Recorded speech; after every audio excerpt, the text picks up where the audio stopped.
So I saw the new movie Mission Impossible Dead Reckoning Part 1, which is a new Mission Impossible movie where Tom Cruise returns as Ethan Hunt and his team are hunting down a all-powerful enemy known as the Entity, where he's actually knew that this is a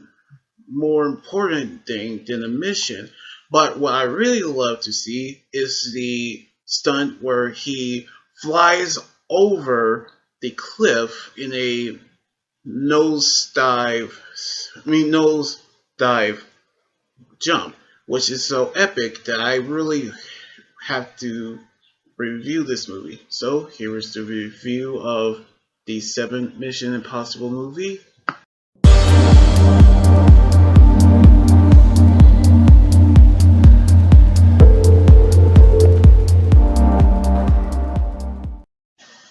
So the movie begins underwater, where a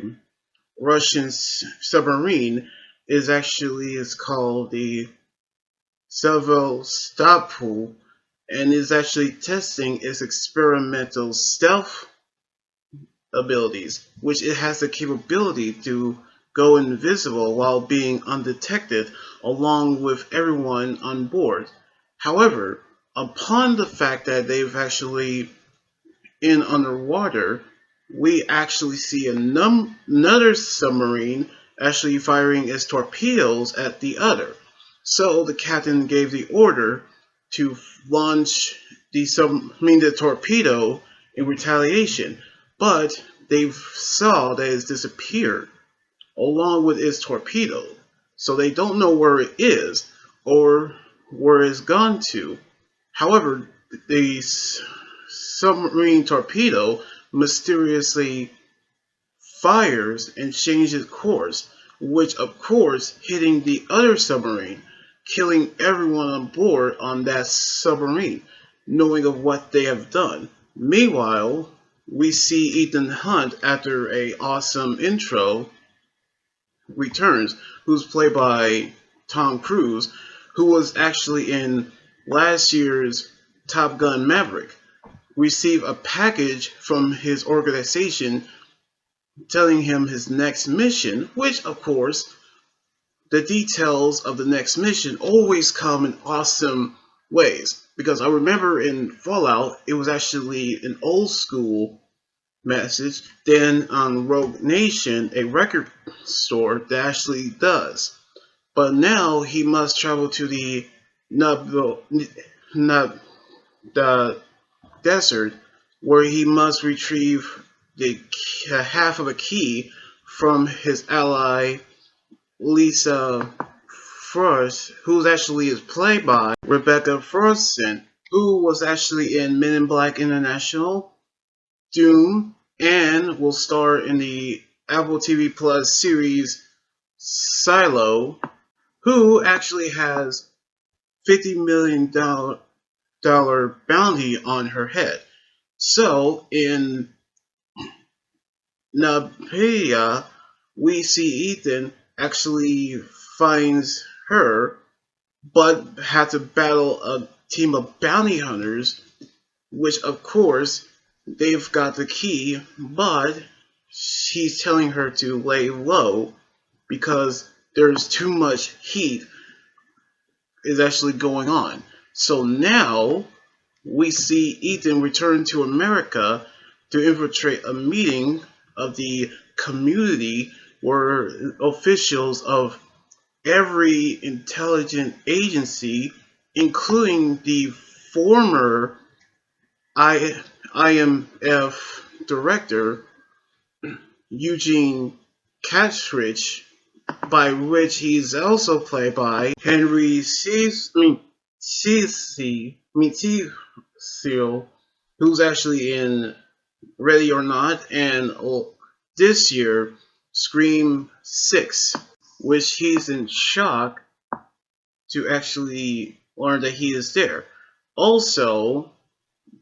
the DNI Dan Lehner, who actually discussing about an experimental AI program called the Entity, originally used to infiltrate, sabotage any digital device before erasing all trace of it. However, it's actually gone out of control and escaped to the internet, knowing that something might have happened with the program. So, where we knew that from the escape, the entity has infiltrated major defenses and military systems, and also intelligent network, but leave without sabotaging anything, knowing how he actually knew what's happening. So, all the major powers are racing, backing up all the systems and all the data that was actually sabotaged by the entity. So now it's all relied within the key, believing that it was too powerful for the government to actually control and far too dangerous for anyone actually have. So we knew how Ethan is going to handle it by destroying this system. So he and his team, Benji and Luther, who actually return is Simon Penn and Van Remus. And of course, we actually couldn't forget those two because we actually love them back. However, they traveled to the Abu Dhabi International Airport to rendezvous with the holder of the second half of the key. So, on the pursuit on the key holder, we knew how Ethan is avoiding the community agency, which of course led by Jasper Baggs, which of course he's also pursued by a mysterious third party, by which we knew how he actually got the key, but he's actually lost it to Grace, a professional pickpocket, and she's actually played by Hilary Atwell, which of course we knew how they realized what they've lost. But Luther managed to identify the hazardous piece of the package, which contains a nuclear explosion. So Benji carefully defuse it through answering a series of riddles and personal questions, of course, actually presented by the entity, knowing of how he realized that it is lack a core for detonation, rattled by the entity who saw through the precognition, and of course, actually in the appearance of Gabriel, who actually is the man who's tied with his IMF past. And if anyone who didn't know, he is also played by Esau Morales, who actually is played by one of the Gonzalez brothers in the 2018 remake of Superfly, in which he actually realized what to do as well. So Ethan disbands the team and go after Grace alone. So we saw Ethan head towards Ram, Italy, where he managed to track down Grace. Moments before Jasper and Gabriel close in, but we knew how another chase where we knew how those two are handcuffed together, we see Grace actually escape again with the key, but Ethan is reunited with his team and Lisa, who agrees that the mission is more important than their lives, by which Luther and Benji providing support for Ethan, knowing of how he is grateful for their help, in which Ethan and Lisa is actually going to infiltrate a party held by Elia Mentos Flores in Venice, Italy, by which someone is going to find the buyer for the complete key, in which learns what is unlocked. But knowing how the fact that he made Grace before all three of them were held at gunpoint by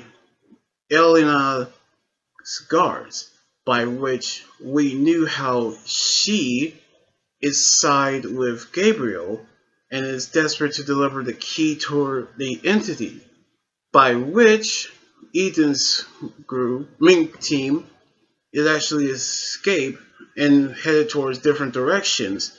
Before, of course, we see another chase scene actually happens,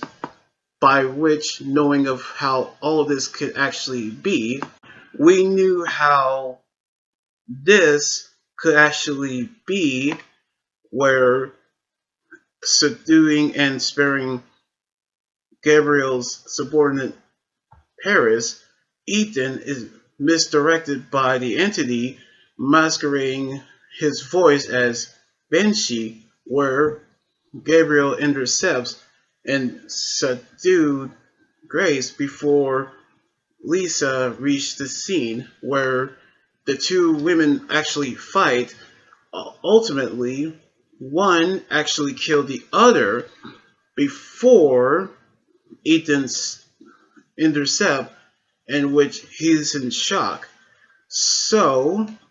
a remorseful Grace, who actually turned out killing Lisa, is convinced to join Ethan's team, which they prepare to actually head towards a train where Elena is actually going to meet the buyer, by which